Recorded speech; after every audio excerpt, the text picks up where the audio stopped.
ములుగు జిల్లా ఏటూరు నాగారం మండల కేంద్రంలో సైబర్ నేరగాళ్లు రెచ్చిపోతున్నారు. మా దగ్గర నగదు ఉంది, ఫోన్పే ద్వారా డబ్బులు పంపించండి అంటూ సైబర్ నేరగాళ్లు ప్రముఖ వ్యాపారులకు కాల్ చేస్తున్నారు. ఈ సంఘటనలు ఏటూరు నాగారం మండల కేంద్రంలో చోటు చేసుకున్నాయి. గత 2-3 రోజులుగా సైబర్ నేరగాళ్లు కాల్స్ చేస్తూ డబ్బులు వసూలు చేస్తున్నారు. మండల కేంద్రంలోని బన్ను ప్రైవేట్ వైద్యశాల డాక్టర్ పేరు చెప్పి నగదు ఉన్నాయి, ఫోన్పే ద్వారా డబ్బులు పంపించండి అంటూ అమృత జ్యువెలరీ షాప్కు చెందిన మహిళకు కాల్ వచ్చింది. దీంతో సదరు మహిళ ఎదురుగా ఉన్న వైద్యశాల డాక్టర్ ఫోన్పే ద్వారా 30,000 రూపాయలు పంపించింది. తిరిగి సదరు డాక్టర్ నగదు పంపించకపోవడంతో కొద్దిసేపు వేచి డాక్టర్ నంబర్కు కాల్ చేశారు. దీంతో సదరు డాక్టర్ తాను కాల్ చేయలేదని, ఎవరు చేశారో తెలియదంటూ సమాధానమిచ్చాడు. దీంతో తాను మోసపోయినట్లు మహిళ గుర్తించింది. అంతేకాకుండా ఆరాధ్య హాస్పిటల్ నుండి కాల్ చేస్తున్నామంటూ పవన్ గ్రాఫిక్స్ ఓనర్కు ఫోన్ వచ్చింది. అయితే డాక్టర్కు ఫోన్ చేయడంతో విషయం తెలిసింది. దీంతో ఘటనపై పోలీసులకు ఫిర్యాదు చేశారు చాలా మంది వ్యాపారులు. కేసు నమోదు చేసుకున్న పోలీసులు దర్యాప్తు చేస్తున్నారు.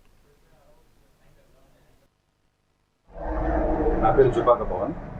నేను ఆక్లవర్ గన్పూర్లో సింహ థియేటర్ ఆపోజిట్లో ఉంటాను. నేను నా పక్కన ఒకటి ఆరాధ్య హాస్పిటల్ నుంచి వెళ్ళి నాకు నిన్న ఒక కాల్ వచ్చింది.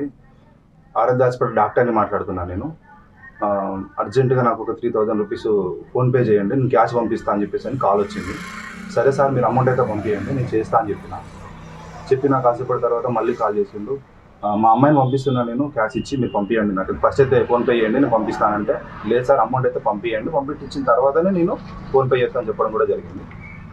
సరే అని చెప్పేసి కాసేపటి తర్వాత వేరే ఫ్రెండ్ దగ్గర స్టార్టర్ చూసిన తర్వాత ఏమొచ్చిందనంటే ఇట్లా ఫ్రాడ్ కాల్స్ వస్తున్నది, ఎవరు కూడా రెస్పాండ్ అయ్యి అమౌంట్ కొట్టద్దు అని చెప్పేసి అన్న తర్వాత నేను అతను కాల్ చేసి తెలుసుకోవడం జరిగింది. బస్ స్టాండ్ దగ్గర అమృత జ్యువెలర్స్ అని చెప్పేసి అని ఒక ఆమె కాల్ చేసి ఆల్రెడీ అమౌంట్ అడగడం కూడా జరిగింది. ఆమె తెలియకుండా 3,000 రూపాయలు ఫోన్పే కూడా చేసేసింది.